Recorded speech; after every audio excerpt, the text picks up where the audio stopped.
I started reading Kamala Harris's 107 Days over the weekend, and I got to tell you, it's good. I couldn't put it down because this is not the voice of someone who is trying to tidy up history. This is a woman who is grabbing the mic before the spin doctors can rewrite the song, before the donors can rewrite the ending, before the party can airbrush its way out of another failure. And you can feel in this book, page by page, that she knows exactly who doesn't want her to tell it.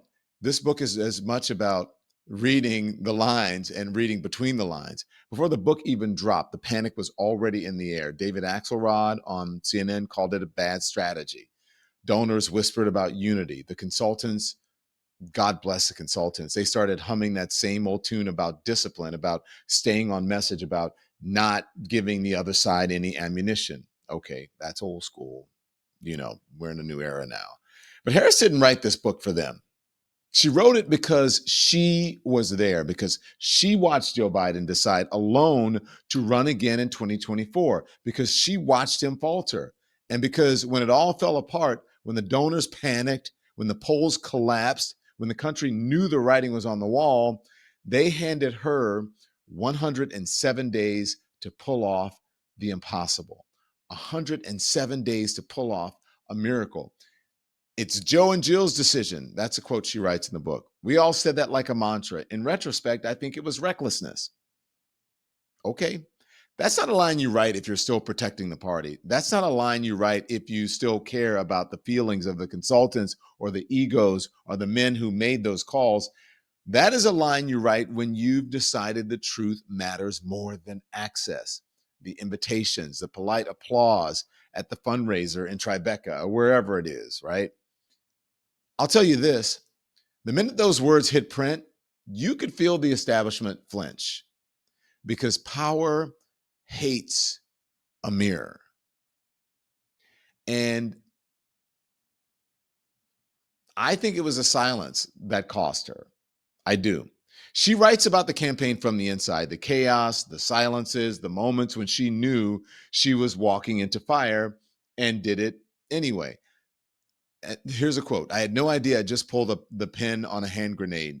That's what she admits in the book.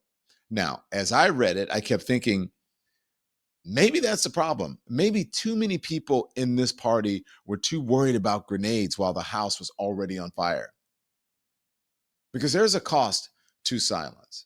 I mean, even she admits that. She says, maybe I should have challenged. Maybe I should have said something. The silence when Biden froze on stage, the silence when Gaza burned, the silence when the party lost the culture wars to people who lie as easily as they breathe. The silence when America, tired, angry, half broke, went looking for someone who could just say what was happening in the moment. And Kamala Harris, again, she admits it herself, like too many Democrats before her, she held her tongue until it was too late. Now, that silence didn't just cost her. I think it cost the country. Silence not just on that, but Gaza and the reckoning there. At her first book event in New York, protesters kept interrupting over and over again. And you know what? She didn't back down. She said, when they were challenging her, what's happening to the Palestinian people is outrageous and it breaks my heart. That's what she said. Now, that landed different because we didn't hear that Kamala Harris in real time last year. Well, not like that. Not when it might have changed the race. She was there in the Situation Room, in the Oval, in the briefings, and she knew what the administration knew. So when she says it breaks her heart, when she calls it outrageous, it carries more weight than a press secretary's statement ever could. And maybe that's what makes this book so raw. The realization that all that truth came after the fact. Because now it reads like a reckoning. But back then, it would have read like leadership. The Democratic Party is a party that eats its own. This isn't the first time Democrats have done this.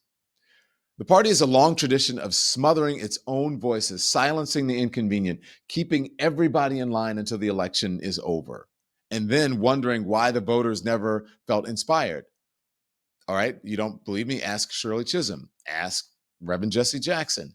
Ask every progressive who was told to wait their turn while the same consultants ran the same plays and lost the same voters in the same states.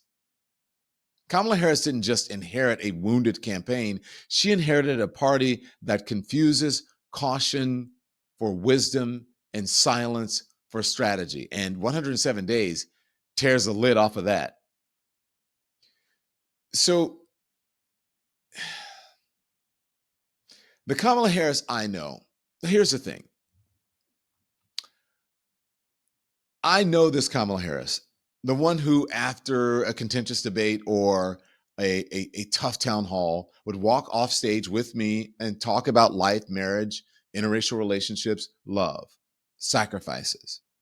The woman who could be formidable under the lights and then in the wings speak with warmth and clarity about things that mattered beyond politics. That is the Kamala Harris I wanted the world to see. Not the one boxed in by consultants, not the one told to smile more, to take fewer risks, to never outshine the man at the top of the ticket. The Kamala Harris I know could make you laugh in one breath and break down the state of American democracy in the next breath.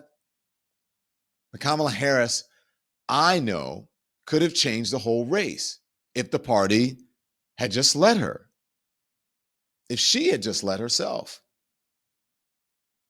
Now, you know, James Baldwin is my literary hero, right? So he would have understood. James Baldwin once wrote that people pay for what they do and still more for what they have allowed themselves to become. And they pay for it simply by the lives that they have led. That people pay for what they do and still more for what they have allowed themselves to become. And they pay for it simply by the lives they've led.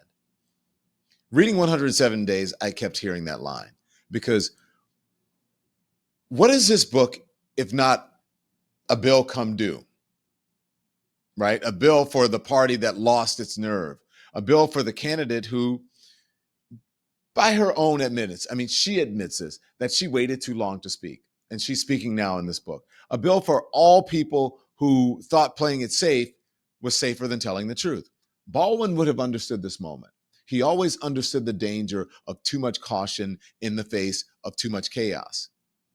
He knew that power concedes nothing, that silence protects no one, that you cannot tiptoe your own way to freedom or justice or even to victory. And 107 Days reads like somebody or someone who finally learned that lesson the hard way. And make no mistake, the party insiders hate this version of Kamala Harris because the first draft of history is the one people believe. Harris is making sure it's hers and not theirs. The donors, the strategists, the people who wanted her to lose gracefully and then keep the family secrets, they're watching her tell it all, and they can't control it anymore. They wanted her to smile through the loss, to write the polite memoir, to thank everyone on the way out the door. Instead, she named names. And now they're panicking because the truth has a longer shelf life than their talking points. What's striking reading this book and watching the interviews is how much Kamala Harris is unlearning in public. And I say that having experienced that, having been in legacy media for so long and then having to unlearn a lot of that stuff because the world has changed, the media has changed, and now I'm in a new world and I had to unlearn a lot of stuff like second guessing and always, thinking, what what are the critics going to say? What if this is on the cover of the New York Times? Like all of that in your head in real time as you're doing interviews, right? And you're trying to conduct yourself publicly. She is unlearning that in public. She is not as cautious, still a little bit, but getting better. And I say this like, the company guy or the company girl, she's no longer the Democratic Party girl. That voice is gone, right? toe the line, say what the party is, wants you to say. She's looser now, sometimes halting, sometimes sharp, sometimes raw enough that you can tell the consultants didn't get to edit the sentence before it even left her mouth. And that's what makes this moment so electric. And that's why people are having such reactions to it, because you can feel her getting freer in real time on the page, on TV, in those town halls, all of it. It's messy, it's unscripted, it's late, maybe too late, obviously, for 2024, but it's real. And real is rare in politics. She is getting her sea legs, or maybe she's getting her wings, because eagles, they don't stay grounded forever. They find the wind, they steady up, and they soar. Just you watch. Thanks everyone for watching. Your support means the world to us. So make sure you hit the like button and you subscribe to our channel to make sure that you never ever miss a video. We're live every day, 10 a.m. Eastern time. We drop even more content at 2 p.m. Eastern and 5 p.m. Eastern. And if you want more Don Lemon Show content, we'd love for you to become a member of the Lemon community, where you will receive access to special community posts. You'll get exclusive content and members-only live shows. So head over to our channel page or click the join button on this video. Again, thank you for watching. We appreciate your love and your support, and we will see you next time.